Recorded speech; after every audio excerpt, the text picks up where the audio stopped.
Estamos con Daniel Moreira, presidente de PYME, de las pequeñas y microempresas argentinas, y el tema del tarifazo y el amparo que han presentado en la justicia con respecto a los aumentos de las tarifas de gas y electricidad. Gracias por estar, Daniel Moreira. Gracias a ustedes. A ver, ¿qué pasa en las empresas de ustedes si se aplica ese tarifazo concretamente? A ver, el fallo de la Corte nos habilitó a que apliquen el tarifazo inmediatamente después de haber salido, y el problema, digamos, como PYME nosotros tenemos dos alternativas. Sí. Ese tarifazo lo trasladamos a nuestro producto terminado, con lo cual si ya tenemos una retracción grande con respecto al tema del consumo, porque el mercado interno está destruido y demás, si vendíamos poco vamos a vender menos. O lo asumimos. Si lo asumimos, vamos a empezar a trabajar a pérdida, con lo cual en el poco tiempo tenemos que cerrar. O sea, las pymes trabajamos con una planta de trabajadores muy justa y nos cuesta mucho capacitarlos, con lo cual las pymes no echamos trabajadores, las pymes directamente quebramos, ¿no? Esas son las dos alternativas, con una paradoja. Vos fijate que si nosotros trasladáramos a precios, si pudiéramos y el mercado lo habilita, el tema es que ese traslado a precio, que es producto del incremento de la energía, lo va a terminar pagando el 25% que hoy está exceptuado de eso. Como va a pagar, por ejemplo, el 75% de este componente es para pymes, industria y demás, pero también para las empresas generadoras de electricidad. O sea, que ese tarifazo que las empresas de electricidad van a tener que aumentar necesariamente, también lo va a terminar, pega la vuelta y lo termina pagando el mismo 25%. Claro. Por eso el tema que el tarifazo, Daniel, es inviable. La respuesta en su momento que había dado el gobierno era este tope del 500% en el caso de las empresas. Para las pymes ese 500% sigue siendo un esfuerzo muy grande. Un disparate, realmente, o sea, a ver, un incremento de un 500% de hoy para mañana, del 200%, del 300%, es un disparate.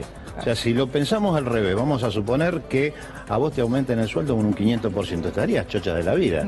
Ahora, si fuera al revés, y nosotros ese 500% lo trasladamos a los costos, vamos a decir, nuestro consumo de energía dentro del producto terminado es un 5%, promedio. Si nosotros trasladamos ese 500%, se nos va a un 20 o un 25%. Claro. O sea, ese incremento es inviable. Un 300% también es inviable. Y sobre todo, teniendo en cuenta que es lo que hay que dejar claro, tenemos un mercado interno que está destruido. Las pymes se desarrollan en el mercado interno. Entonces, al tener un mercado interno destruido, vía inflación, vía apertura de importaciones, vía tarifazo, al tener todo eso, es imposible que nosotros traslademos eso. Nosotros tenemos alrededor de 2.000 pymes en situación de cerrar, y algunas ya han cerrado en todo el país. En todo el país. ¿Cuánto empleo es eso? Nosotros como pymes somos la que damos el 60% del empleo general entre público y privado y el 75% del empleo privado. O sea, el 75% de los trabajadores privados trabajan en pymes. Entonces realmente es mucho. Cuando hablamos de cifra, cuando hablamos de porcentaje, cuando hablamos de estadística, lo que tenemos que tener claro es que hay gente atrás de esos números. Son trabajadores, somos pymes, hay un montón de gente en las cuales alegremente le dicen vamos a esperar el segundo semestre. Cuando llega el segundo semestre, no, vamos a esperar a fin de año. Ahora están diciendo vamos a esperar al año que viene. Ahora, nosotros necesitamos comer todos los días. El trabajador necesita llevarle la comida a la mesa todos los días.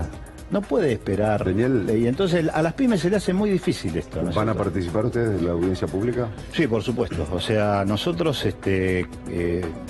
nosotros como asociación PYME pertenecemos a CEGERA, yo soy dirigente también de CEGERA, y como CEGERA hicimos el pedido de amparo para que nos incorporen dentro del amparo, y aparte vamos a participar en forma individual, digamos.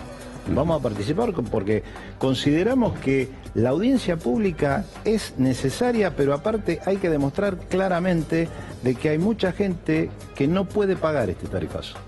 Mucha gente, muchas pymes, muchos trabajadores. Digo, nosotros tenemos un componente social muy grande como pyme, entonces es importante que nosotros participemos. ¿Ustedes han hecho un estudio para decir, bueno, podemos absorber o soportar un incremento de tarifas de determinado porcentaje? En el contexto de que todo el mundo dice las tarifas hay que actualizarlas. Sí. Está bien. A ver, las tarifas tenés que actualizarlas y las tarifas tenés que actualizarlas dentro de un contexto de consumo y de mercado interno. Yo siempre pongo el siguiente ejemplo. Yo tengo una empresa que tiene 33 años. Mi empresa nació el mismo año que la democracia. O sea, todos los gobiernos democráticos los he vivido y los he sufrido, los he padecido.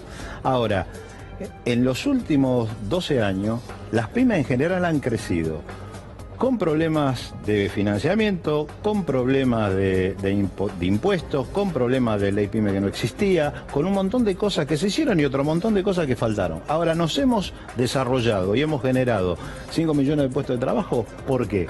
Porque teníamos un mercado interno dinámico que hacía que el producido de mi pyme lo pudiera vender, pudiera incrementarlo, pudiera tomar trabajadores, esos trabajadores volvían a dejar la plata en el mercado. Lo que acaban de decir recién de secar la plaza del mercado, y vos muy bien hiciste la acotación de esto es una timba financiera, es los 90, con un agravante que es peor que los 90. Porque en los 90 teníamos un mercado mundial geopolíticamente que estaba necesitando manufactura, materiales. Hoy tenemos un mercado mundial a la baja.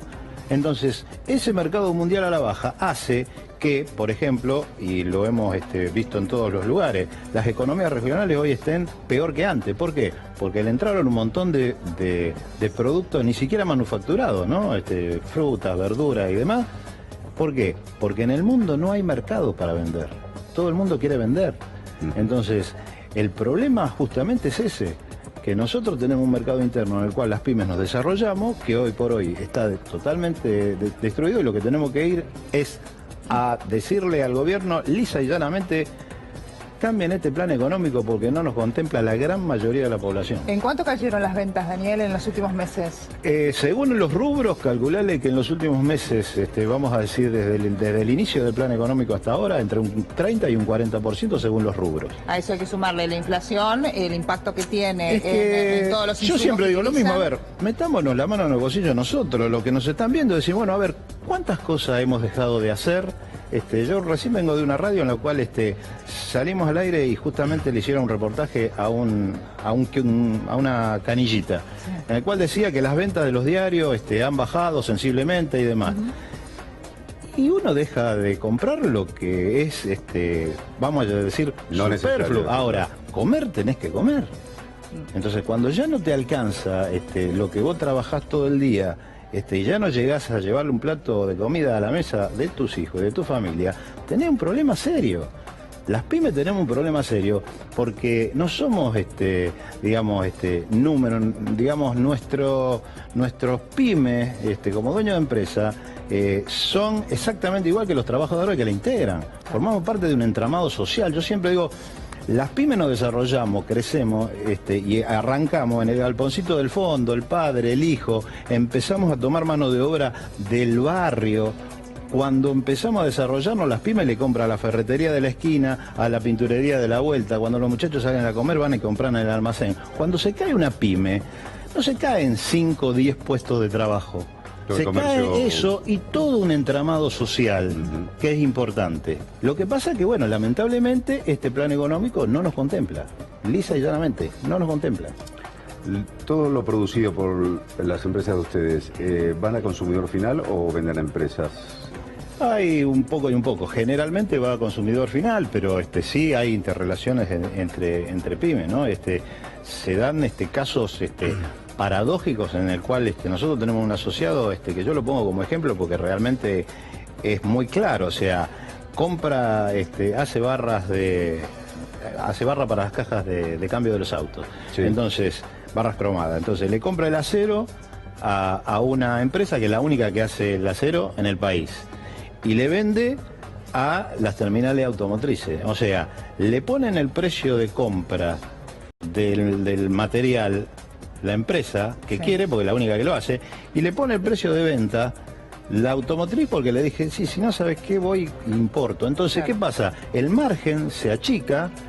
Son las variables de ajuste. Y las variables de ajuste terminamos siendo siempre las pymes, que somos, como decíamos recién, las que damos mayor empleo privado en el país. ¿Creen que la justicia va a seguir el mismo camino o tomar la misma decisión también que tomó para los usuarios residenciales en el caso al menos de las pymes, ¿no? Porque digo, las grandes empresas probablemente tengan probablemente no tienen mayor espalda para afrontar épocas de crisis y demás, pero en el caso de las pymes, como vos decías, el margen es muy pequeño y no es que despiden gente, directamente bajan la Sí, pero yo creo que sí, digo, esperemos que sí, es lo que nosotros ansiamos. Y si no podemos ir como asociaciones, como confederaciones y demás, iremos como pymes individuales. O sea, yo soy pyme, pero entro dentro de la categoría de residencial. Iré a la audiencia y en los 5 minutos que me corresponden diré lo que tengo que decir.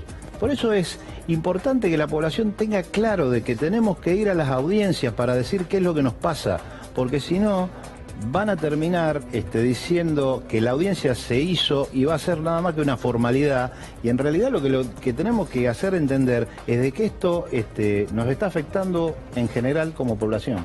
Por eso, al ser no vinculante, las audiencias es lo que veníamos destacando, puede llegar a ser un paso formal y a partir de ahí el gobierno puede decir, bueno, ratificamos el aumento, los incrementos en las tarifas. Sí, igual no es tan... La Corte dijo otra cosa. Sí, claro, que exactamente. Primero, cosa que no está sucediendo todavía, ¿no? Ayer justamente tuvimos una reunión en la convocatoria económica y social con las pymes, pero con muchos sectores que son las que la conforman, y estaba justamente Pedro Busetti, que es de Deuco, que es de los consumidores, nos estaba diciendo, las empresas no tienen que dar los elementos desde el boca de pozo en adelante de cuáles son sus estructuras de costo, antes de la audiencia, para que podamos ir con elementos.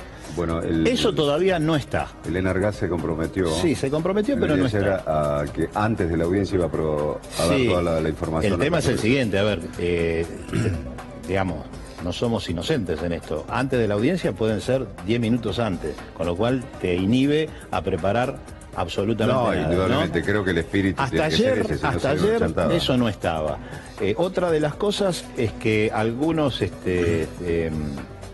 amigos se han presentado y demás, y que le dijeron que las listas se cortaban en una forma más o menos arbitraria, que esperemos que no suceda. Entonces, ese tipo de cosas lo tenemos que hacer público también, porque si no vamos a ir a una audiencia a decir qué es lo que nos pasa, y cuando nos digan, bueno, ¿y ustedes cómo lo saben? No vamos a tener elementos como para decir, a nosotros nos parece que la solución pasaría por acá, por acá, por acá, por acá. Yo creo que en esa audiencia, en realidad, no puede ir todo el mundo por una cuestión de capacidad física en el lugar, tiene que estar representado todo el estrato socioeconómico de... Sí, pero si la audiencia tarda 10 días o 20 días, yo particularmente digo, prefiero de que podamos expresarnos todo, porque es democrático, porque es lo que nos pasa, porque es lo que tenemos que hacer valer, porque estamos haciendo valer nuestro derecho a peticionar ante las autoridades, y eso tiene que ser claro. O sea, nosotros hicimos en los meses de junio y julio un relevamiento en el distrito de Lanús. Yo soy de Lanús. Hicimos un relevamiento piloto para ver cómo estaban las pymes, ¿no? Esta situación se ha replicado en todos lados. Ahora, lo que hicimos como asociación fue presentar, y como consejera presentar ante el Consejo Deliberante una petición para que se armen comisiones pymes de trabajo en los consejos deliberantes, y lo vamos a llevar a todo el conurbano y si es posible a toda la provincia de Buenos Aires. ¿Por qué? Porque son nuestros primeros representantes.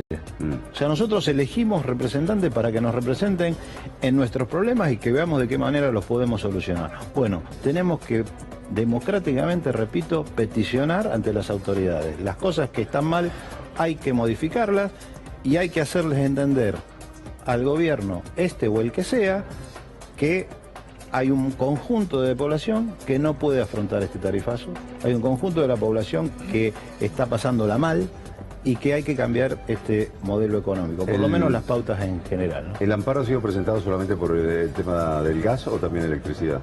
Todavía no hay de electricidad, o sea, la electricidad está suspendida. Sí. Hasta ahora no hay definición de la Corte de eso, está presentado nada más que por el tema del gas. Gracias, señor. Gracias a ustedes. Gracias.